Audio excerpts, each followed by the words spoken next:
Debbie Talbert-Duggar, the author of Writing Solo. Thanks for joining me for this solo chat. I'm chatting today with Moira Zinn. She is the founder of Powertrip Industries, a complete turnkey marketing company. Moira is also on the leadership board of Women Writers Now online magazine. Moira is also a public speaker, master of ceremonies, and all-around fun person, as I just found out. So I want you to lean in and listen as I talk to Moira Zinn. Moira, thanks so much for joining me. I really appreciate it. Hello, nice to be here.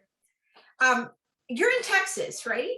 I am in Texas. I'm in Central Texas. So Dripping Springs? Yes. I have to tell you that I stopped for lunch in Dripping Springs on one of my road trips to the hill country. And I'd have to go through my journal to find the name of it, but it was this charming little Mexican restaurant that just sat in off the road in a copse of trees. And I remember just having the best Mexican food, and I can't remember the name of it, but I have been in Dripping Springs. Okay. I wanted to talk to you because I saw a meme, and I'm going to try to be technologically savvy here and share my screen to show everybody who's viewing this the meme that started this conversation. And here it is. Yeah, that meme right there. How people think motorcycle women look, how motorcycle women actually look. Okay. And so when I saw that meme and what you wrote about it, I said, I think we need to pursue this narrative. You want to just give me a little insight on what you wrote and why you wrote it? Well, so the insight comes from, I know the person that created the meme, and I don't mean any shade toward her in any way. Of course. Because I get it, it was intended to be comical. But in its way, it was also tearing down the first woman. I come at it from both sides. I've been both. I'm silly and ridiculous and dirty and grungy and helmet hair. And I've been a model and taken glorious, skimpy photos of myself on a motorcycle. And by doing either, my talent doesn't fall away. So my intent is to lift up any woman that chooses to do whatever she wants with her motorcycle. So yeah, and I think within the motorcycle industry there is a lot of objectifying of women, and I'll just share with you that this was several months ago, and you see my cat in the background. I have cats that wander in and out. This was several months ago, and an acquaintance of mine who was writing an article for a regional motorcycle magazine contacted me, and she said, I'm going to step down from this position, and I'd really like to recommend you to take over this monthly column in this magazine. And it was about women writers. And I told her, I said, thanks, but no thanks. And here's why. All that magazine does is objectify women. Mm-hmm. There's never an article or there's never an issue without some nubile, scantily clad babe on the front of it. I don't know if I'm getting older or they're getting younger, but it's like, and although she was trying to write the column from a woman's perspective about, traveling and clothing and things like that, I said, no, I just don't want to be a part of that magazine. Right. And a woman choosing to take a photograph of herself in some way, wearing whatever she wants, is a totally separate topic than publications that specifically set the mark to objectify and sexualize the female form. And I get it. Once upon a time, they thought that was the way to get persons' attention on motorcycles. And it turns out you don't need to have the TNA, so to speak, involved with the vehicle in order to catch someone's attention. The vehicle catches its own attention. right? Well, and I think car dealers have realized that. I mean, I'm old enough to remember some of the original car, some of the older car ads on television and in newspaper. And I think we have started seeing the sex appeal of the vehicle itself instead of some woman who is selling the vehicle. Right. And, I take it back to the motorcycle industry, though. Harley Davidson, especially, has started to market more to women, but I'm not sure that they are actually getting it. And here is three things from a Harley spokesperson about their advertising to women. I won't name names or anything, but I got it from a reputable sources online. Harley decided that to attract women, they were going to make more pink clothes with rhinestones.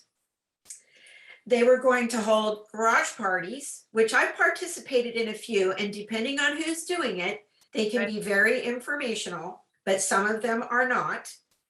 And this is the one I love. I love it. We decided to move the potted plants closer to the front windows. That's Harley Davidson.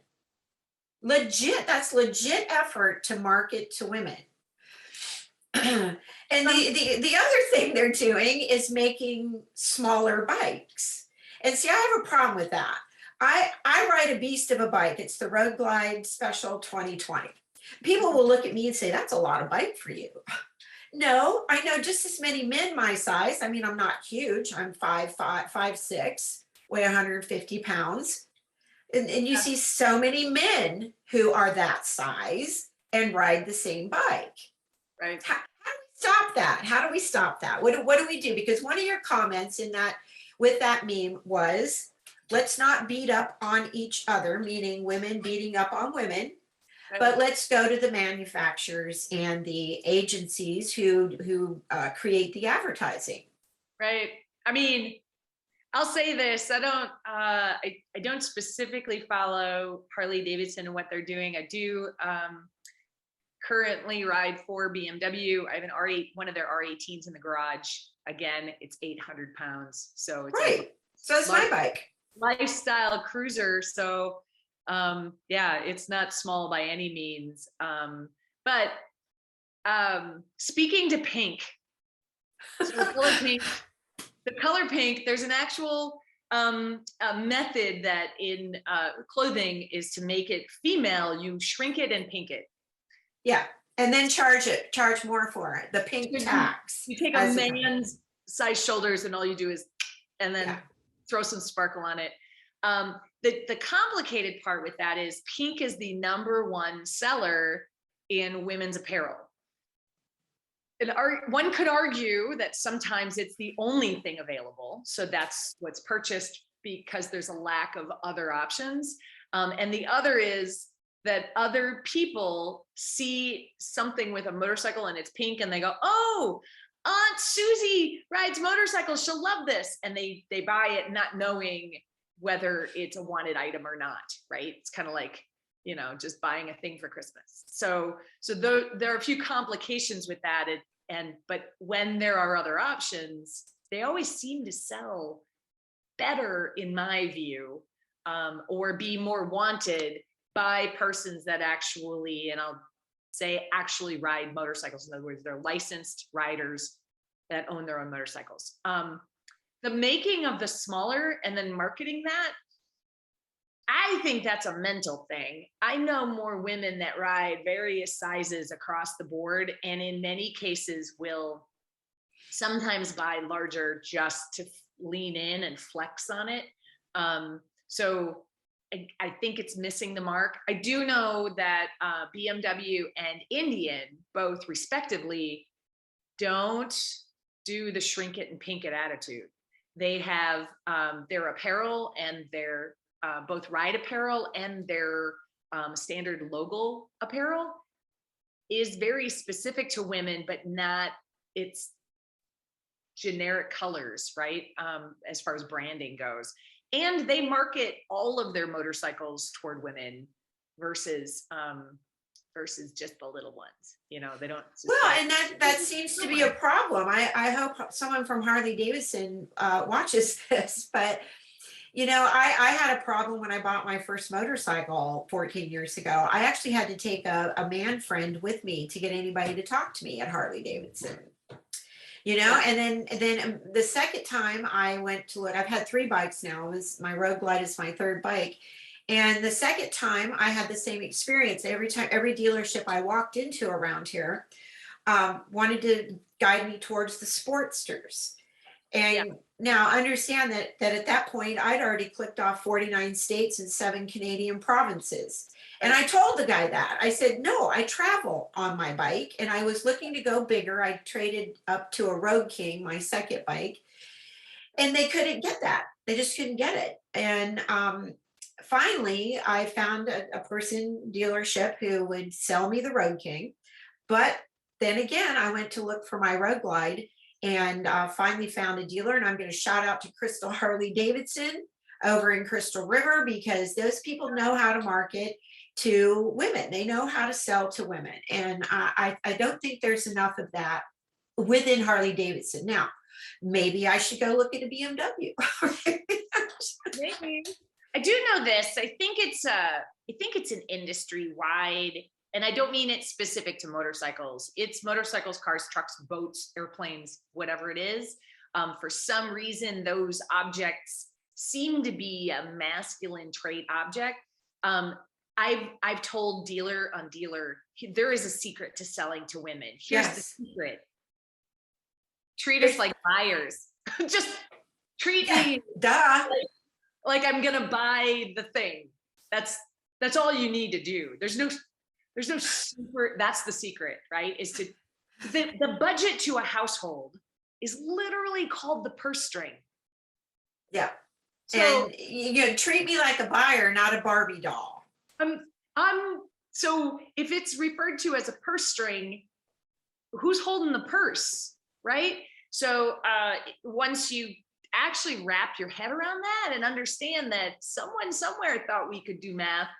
So it's the actual name for the household budget. So that's the big secret. So if there is anyone listening from a dealership or otherwise, and I have plenty of dealerships that I adore, but and I've become good friends with them. And the true trick is manufacturers make motorcycles, but dealers sell motorcycles. So there may be a corporate message that gets sent from the manufacturer, but the dealership is an independent business that runs their business how they run their business.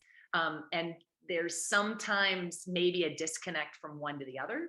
Oh, there definitely is. In the process of marketing my book, I have spent a lot of time in, I'm a walking advertisement for Harley Davidson with my Road King on the front there. But and the Harley dealerships have been very good to me. All I have to do is contact them, say, this is who I am. This is what I wrote. I'd like to come to your dealership and sit and sign books, right? And so I had an opportunity to be in dozens of dealerships across the Southeast and Midwest. And you're absolutely right. They're all run very differently. And I would sit there and, watch how the customers were treated, thinking, I'm not buying one here. I'm not buying one here. So when I decided to buy the Road Glide, I knew exactly where I wanted to go, and I'm happy I did. But I just feel like not enough women speak up about what they want in life in general, let alone when they walk in to make a huge purchase, financial commitment to a bike or a car. I've never bought a boat or an airplane, so I don't know, but speak up. What do you want? What do you want to do? Part of that, though, is what I've witnessed is there are many times that we don't know what we don't know, right? And then we feel guilty, like we've gotten in too far, and we think we've gone too far, and we have to commit now. Well, you can opt out at any time, right? If it goes south, my favorite tactic of buying or selling is you get up and leave. It's okay to do that. It's It okay. is okay to do that. And I'm not sure enough women know that it's okay to do that. I'm not sure. I have two daughters. I think you have daughters too. Do. Yeah, and I'm pretty strong-willed and self-sufficient and independent. And I raised two girls, surprise, that are strong-willed, sufficient, and independent. Right. And being a single mom, though, most of my life, there was really no other choice for me or them, to be quite honest. And now my daughters are 29 and 30, and boy, I wouldn't be married to either one of them, because they are so, take care of business. But I think it's what we teach our daughters.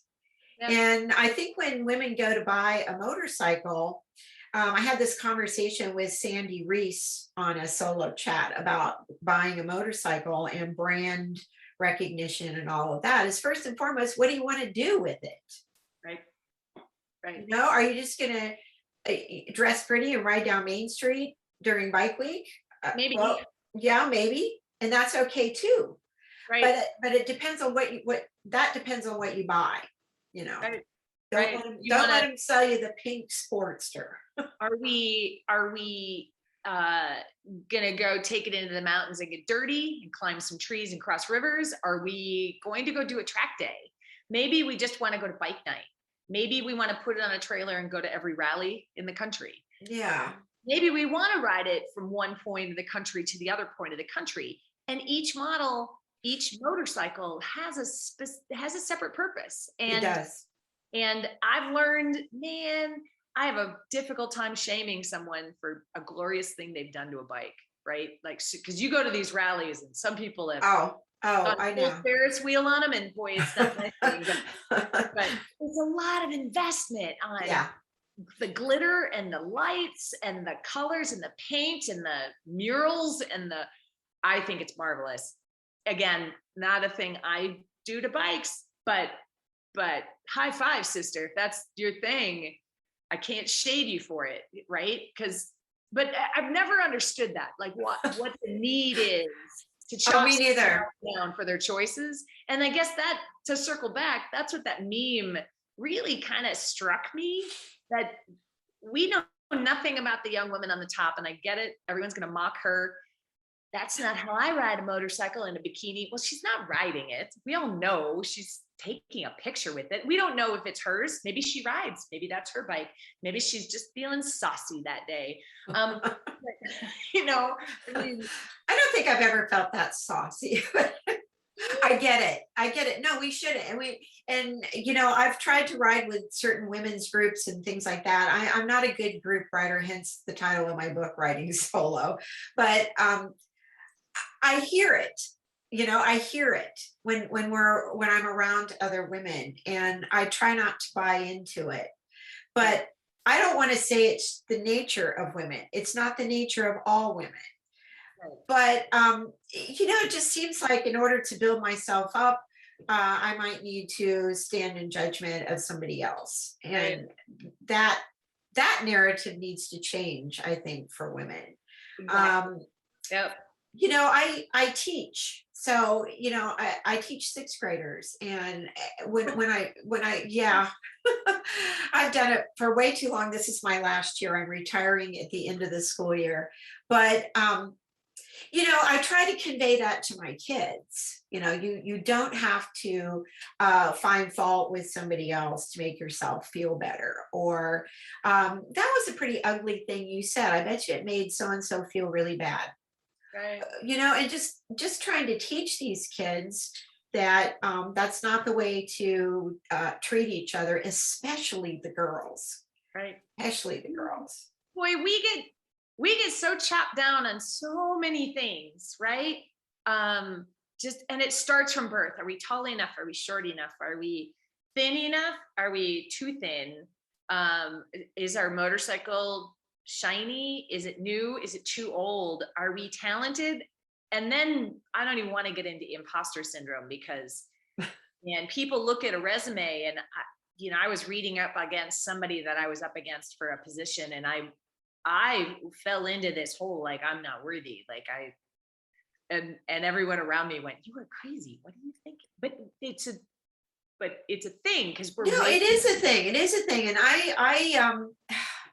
you know, my self-worth, I think the older I get, the less I care what other people think. In fact, I had a very close friend of mine who passed away a few years ago at the age of 83. And her favorite mantra was, it's none of my goddamn business what you think of me. that. So I said that over this past year.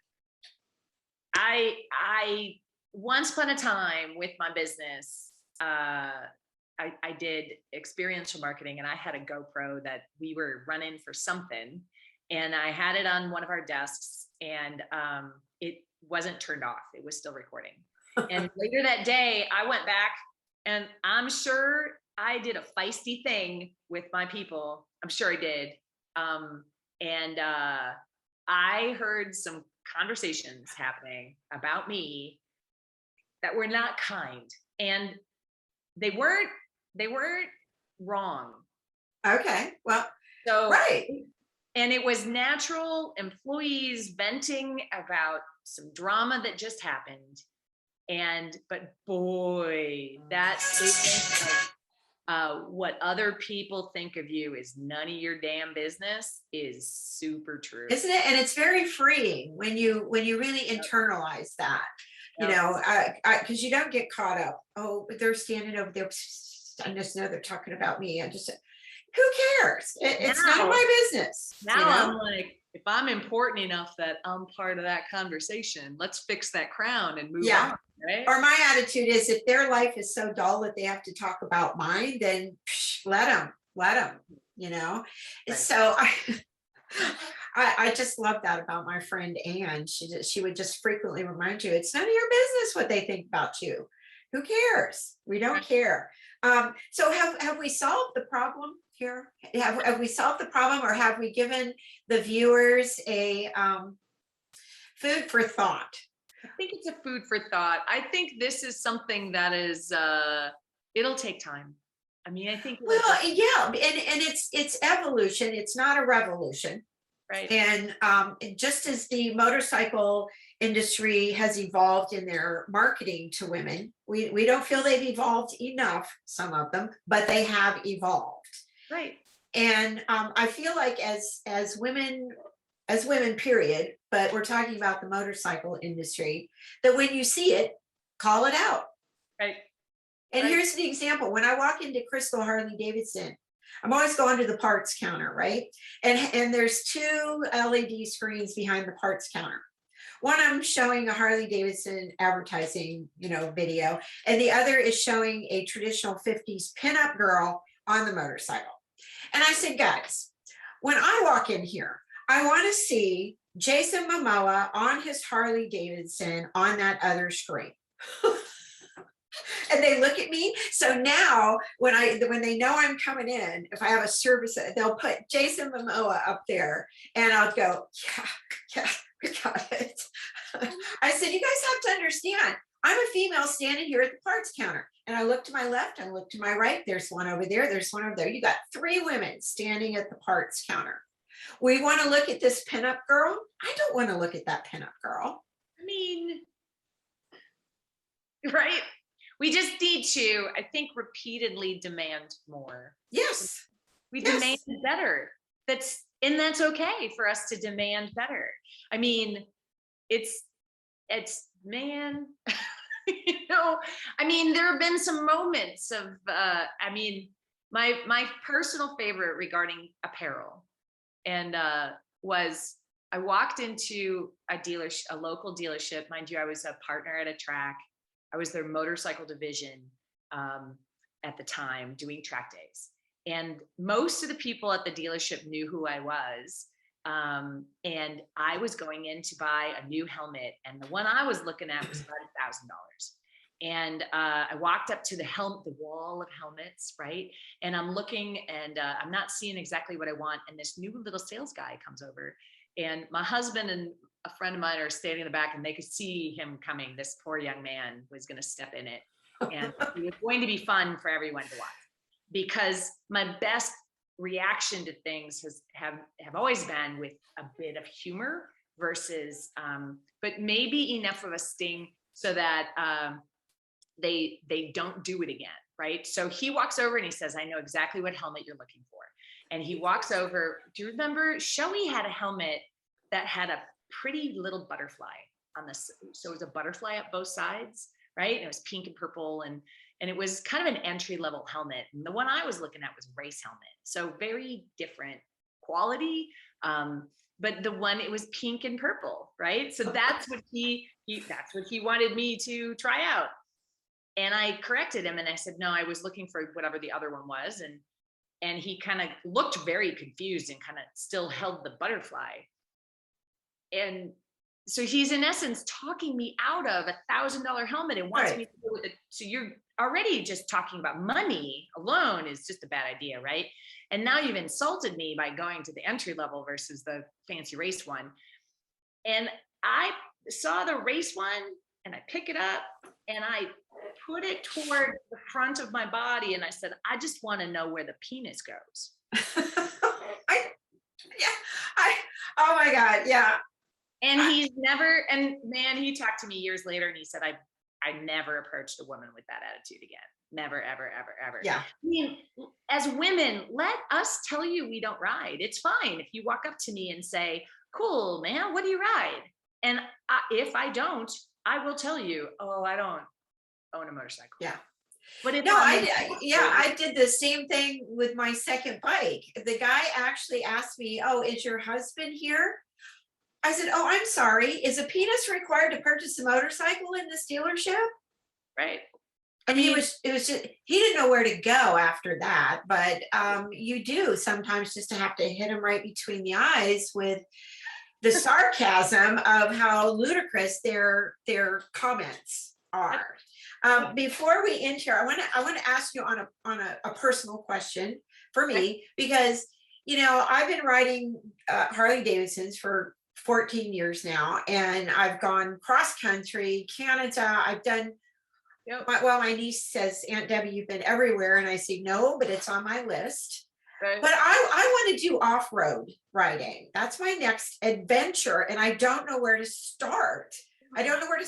So where do I start? Well, it depends on, there are two academies in the United States for ADV riding, which is right. favorite. So ADV is abbreviated for adventure. Mm-hmm. On-road, off-road. Okay. So two academies that I'm specifically going to endorse. There are many, many more other ones, but the BMW Performance Center in South Carolina. Okay. And Rawhide. Oh, that sounds like fun. Yeah, Rawhide is from Jim Hyde, so it's Rawhyde,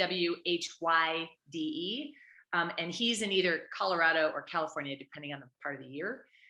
And the reason I specifically say those two is they have motorcycles for you can fly in, do their course, on their bikes, and then peace out. And so there are others that are an option, but those two, and even if you fly in, you do their on-road or off-road course, right?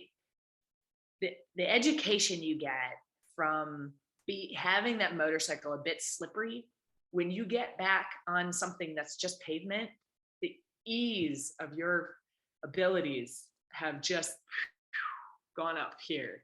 So. Well, that's what I want to do. That's going to be my retirement project here, is take an ADV course. And then my goal is to go over to Eastern Europe and ride the Balkans solo on an ADV bike. I want to go on-road, off-road. I want to do it all. I want to get dirty. I don't get dirty on my Harley. I don't, unless it's just, your actual road grime from riding 500 or 600 miles. But it's like, okay, I got a big old bagger bike that is Yeah. extremely comfortable. I mean, it's like riding down the road on a Barco Lounger, you know, but I've not had that kind of off-road fun with it. And I follow a couple, you know, rally riders over in Europe. And in fact, you might know Egley. Okay, you know who I'm talking about. That I want to be Egley when I grow up. I want to be Egley. So wonderful. I Isn't love she? her. Yeah. Isn't she? I mean, the life she has. I look at it and think, wow. And she's a really good writer. I've read her book on South America, and I've told her I'm coming over to do one of the tours with her, maybe in Ecuador first, and then tackle Eastern Europe. Yeah. But that's what I want to do. I'm putting it out there. I've told several people now I want to do this, so I'm hold myself accountable. Yep. All right. Call up and again, depending on the coast and air flights and whatever, but Rawhide and BMW Performance Center, both I mean, they both have BMWs, but they're both fantastic learning experiences and very unique to where they are. Okay. You know, I really appreciate you joining me, and I hope we get to meet in person someday. One of my favorite areas of the country to ride is Texas. I've got kin in Dallas, Fort Worth, and I've been going out there since I was a babe in arms. Don't care much for the governor or his politics, but I love neither in Florida. My governor in Florida is about the same there, but I do love riding out there. So maybe we'll get a chance to meet sometime. Hang around. I'm going to stop our recording, but I appreciate you joining me.